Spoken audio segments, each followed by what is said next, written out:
Inspection days is where the new agents lose the deals and you never seen it coming. In a couple minutes, I'm gonna give you the complete playbook for the single most stressful days of any transaction. What to order, what to say on site, and what to do when the report comes back ugly, before, during, and after exactly what your job is. Get this wrong and the deal dies within 1 to 2 weeks, and here's how you run it like a pro. Inspection day is a single most stressful moment of the transaction for any buyers. They're already fallen in love with the home, they already imagined themselves there, and now somebody's gonna crawl through the attic, crawl through the crawl space, and they want to find everything that's wrong with the house. If you handle this day well, your buyer feels protected, the deal moves forward, and you earn their trust that's gonna last forever. If you handle this day poorly, your buyer panics and the deal blows up, and you spend the next 6 months wondering what went wrong. Here's how you handle it well. Your job starts the day the contract is executed, not the day of the inspections. First, you order the inspection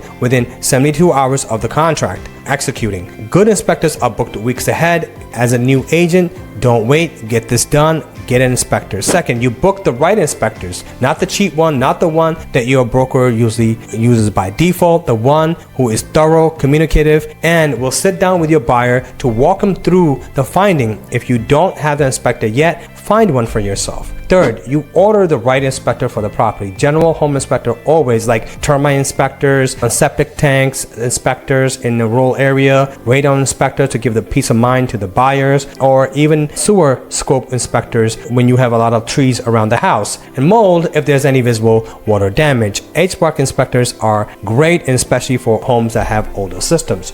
Fourth, you prepare your buyers the day before. You call them and say, hey, here's what's going to happen tomorrow. The inspector takes 2 to 3 hours. The inspector will find 50 items. Most of them are normal. Don't panic when you see the report. The conversation alone prevents half the inspection day blow up. If you're working in New York and the inspection happens before the contract, and most New York transactions, it's the same playbook, just earlier on the calendar. You should be at the inspections, period. Now, you don't have to be on the inspection for the 2-3 hours. I recommend being there at the very last minute, because you want to know exactly what the inspector is saying to their clients and what they have found it for them. Why are you there? Because the inspector is about to say something that sounds terrifying for the first time home buyer, and you're the one that will translate this might need attention in the next 5 years into the actual content.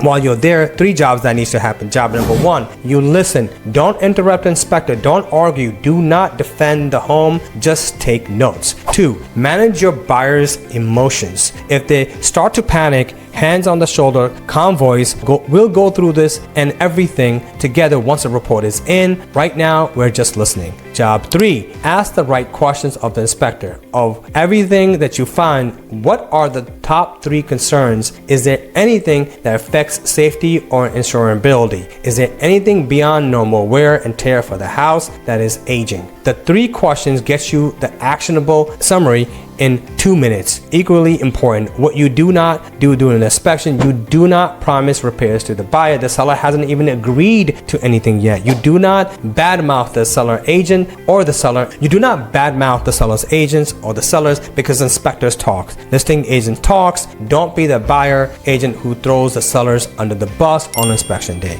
You do not negotiate verbally with the inspector or the listing agents on site. Repairs gets negotiated in writing only after the report is in. And most importantly, you do not let the inspector negotiate for you. Some inspectors will try to be helpful and tell your buyer, you need to ask them to fix this. That's not the job. The job is to identify the problem. You and your buyer decide what to ask for. Stay in your lane. Let the inspector stay in their lane. The report comes in, usually that evening or the next morning.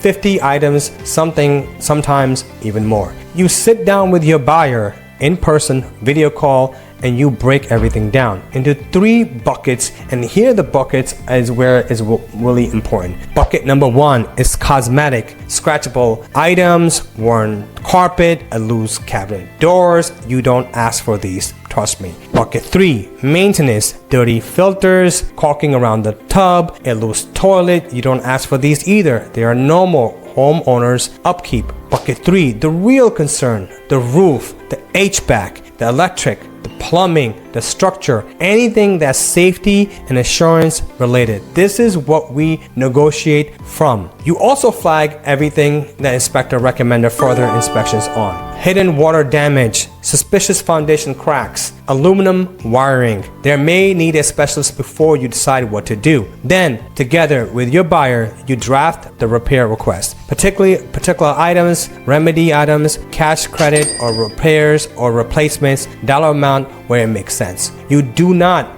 dump the inspection report on your listing agent and ask for everything. And I promise you, I have agents done that. They do not do their job. And I want just to take a quick minute. I will know right away that agent is not a professional. Okay, so make sure you become a professional. Really important. That's how you poison the negotiation, because you're completely just throwing it on the listing agent. Okay, you submit the repair request to the listing agent, same channels that you use for the offers: email, clean attach, politely cover note. You give the sellers a reasonable time frame to respond. 2 to 4 business days is normal for possible outcomes. 1, they agree to everything. You verify in writing and move on. 2, they counter with a credit instead of a repair. Often the cleaner option for everyone. Your buyer gets the cash at the closing. No last minute contract delays. Number 3 is going to be the counter with a partial repair. You walk this through with your buyer and decides what's acceptable. And number 4, they refuse. Now your buyer has to decide. You proceed with the deal as is, or you walk and recover the earnest money. Whatever happens inside the due diligence period, that window protects your buyer earnest money. Watch that deadline like a hawk. An inspection day is 3 days, not more. The day before you prep, the day that you show up and listen, and the day after you go ahead and make a checklist and negotiate. Every step has a job. Every job has a script. You do not wait for the problem to find you. And I always say you find the problem. This is the difference between an agent who closes deal and the agent who loses a deal. Now, if you like what you heard today, and hit the subscribe button and notification button, you don't want to miss the next episode. And I'm going to go ahead and dive deep into negotiation scripts, exactly what to say, what to write, what to push, what to let go. Subscribe now, and let's ready to go ahead and close more deals. And if you want a real mentor on your corner, text me. You got my number and you got my description and the details. Let's book a call and let's have a quick conversation what we have to offer through EXP and my company. Never give up. Always keep pushing forward, and you got this.